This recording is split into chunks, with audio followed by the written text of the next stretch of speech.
Prior to the last fight with Tyson and Francis, I genuinely thought that it would be a tough fight for a short period of time, but I then thought that Tyson would get the better of him and win the fight very early on. But it turned out that Francis brought something to the boxing ring that I certainly never expected, and that was that he could actually box. We knew he was a tough competitor. We knew he could punch. We know that he's going to be a handful on the inside because that's the way MMA fighters fight. But he was more than that. He was a switch hitter. He got his timing right, and he put Tyson, I think, through one of the toughest fights he's had for a long time. He put him on the floor. I will say I generally also felt that Tyson had an off night, but came through it all. But, you know, this guy making a debut like that surprised everybody. Everybody was surprised. And I think AJ, I'm going to take my hat off to him. Except me. Except for you, that's true. And your team, they've done a great job. But I take my hat off to AJ for taking this fight, because he's fighting somebody. I know now there's video footage and you can see what Francis has done in a boxing ring, which Tyson didn't have the benefit of. But, you know, what has Francis learned from his first fight? Is he going to be a better fighter? Because he's going to look at things and feel that he could have done things differently that he can bring to the ring next time round. So I think for AJ, I think he's I think he's going to be in a tough fight. I think this is knockout chaos, because I think it will be a knockout. They both got bombs in their hands, and it's going to be interesting to see how the fight develops.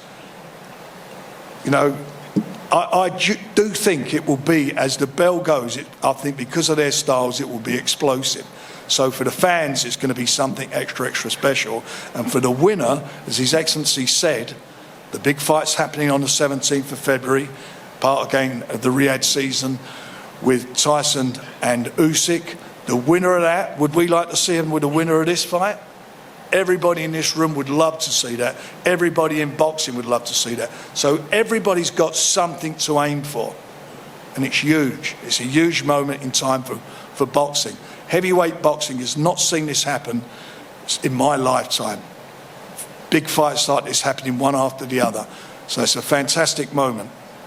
Whole experience to championship manager, right? Imagine being the biggest fan in the world of boxing and having the ability to sit in a room and put fights together at the drop of the hat that the fans want to see. And, you know, in just 5 months, we have seen Fury against Ngannou, the Day of Reckoning card, Fury against Usyk, AJ against Ngannou, and so much more to come. This is such an incredible opportunity for boxing, and it's being delivered. And I know that, you know, we talk about His Excellency a lot, but you're talking about someone who has an incredible passion for the sport of boxing, someone that's unbelievably knowledgeable. I mean, you know, I thought that Ngannou against Fury was going to be a mismatch.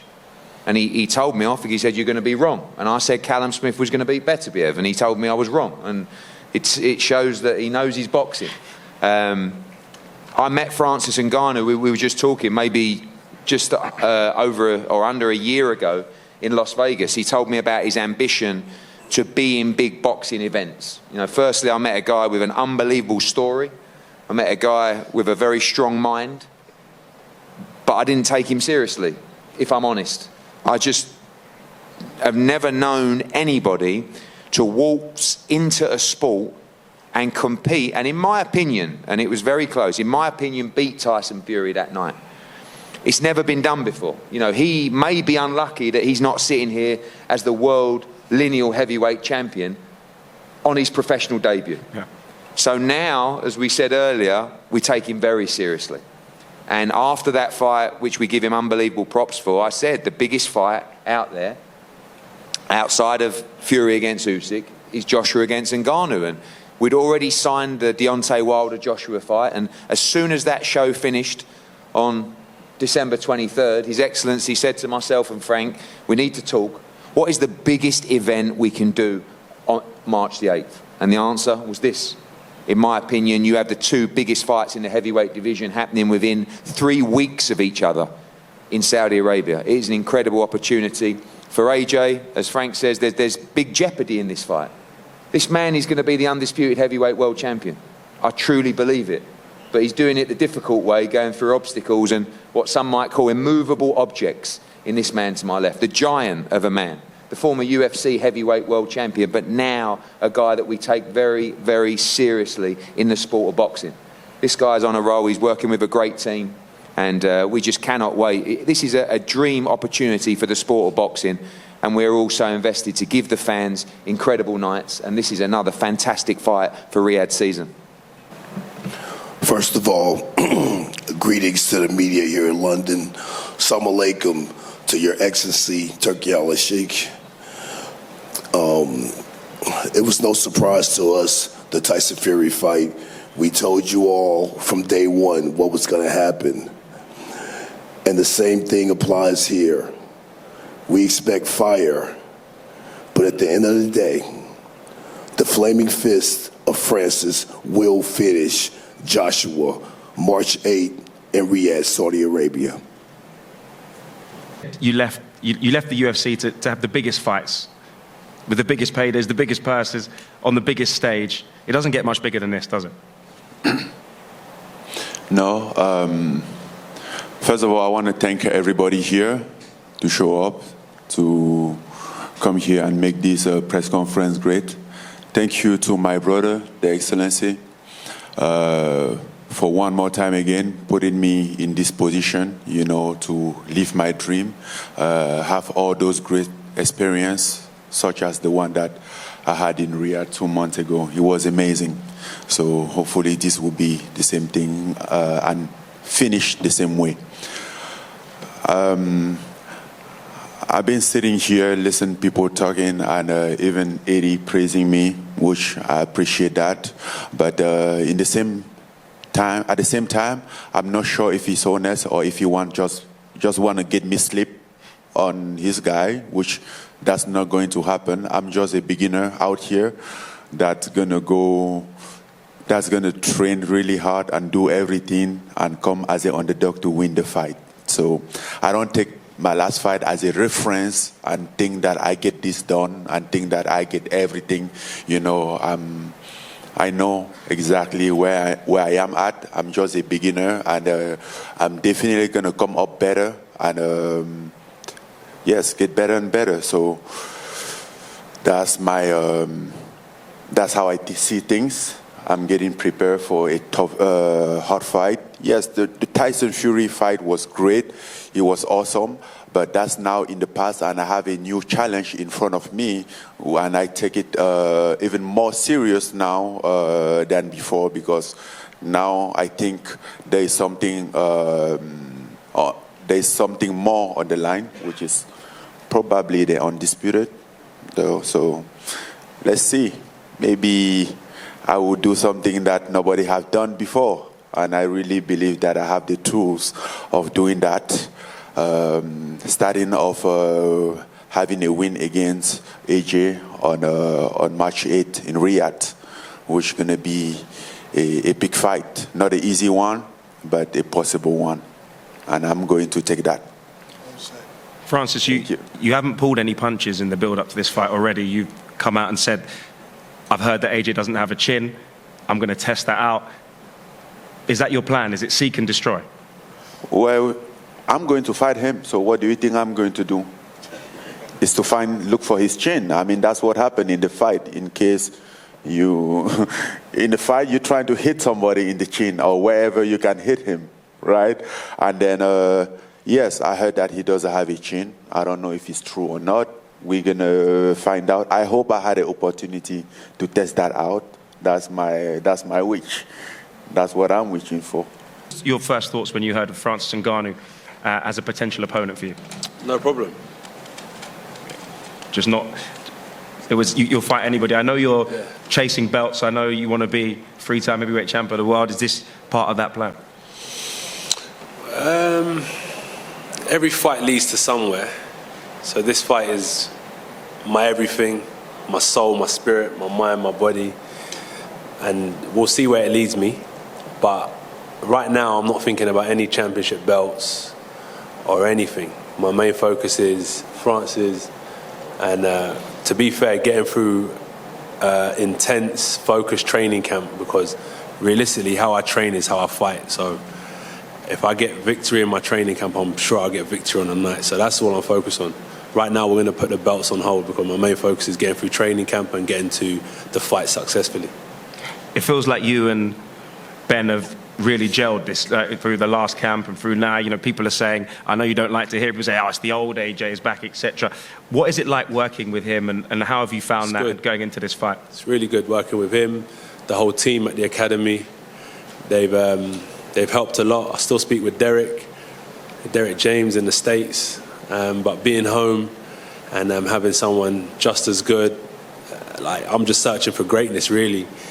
Continuously searching for greatness, how I can elevate myself, push forward in every aspect of my game, and this is just another challenge. And during these challenges, I find out so much about myself. Even though I already know who I am, I know I'm going to discover some new things about myself, but things that can take me to higher heights.